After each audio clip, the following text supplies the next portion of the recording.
कर्मशीलता को माना सच्ची उपासना। कार्य उद्यम से ही सिद्ध होते हैं, मनोरथ मात्र से नहीं।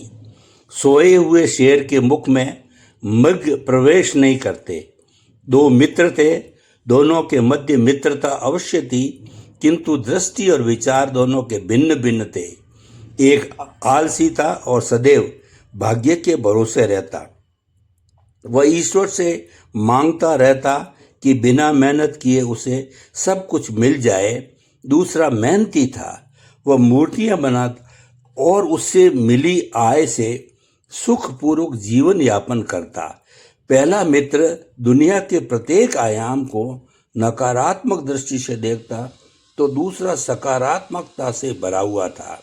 एक दिन वे दोनों मित्र जंगल से होकर कहीं जा रहे थे। मार्ग में उन्हें एक पत्थर दिखाई दिया।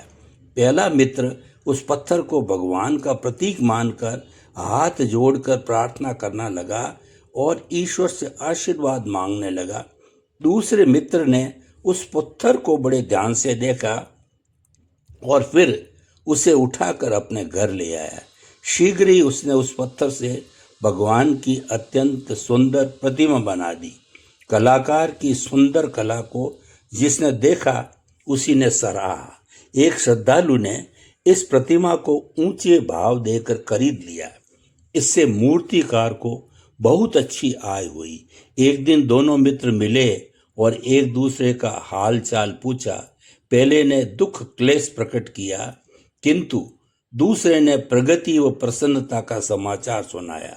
दरअसल पहला मित्र परिश्रम की बजाय भाग्य के भरोसे रहता था और दूसरा कर्म में विश्वास करता था और मानता था कि सच्ची उपासना कर्मशीलता में निहित है।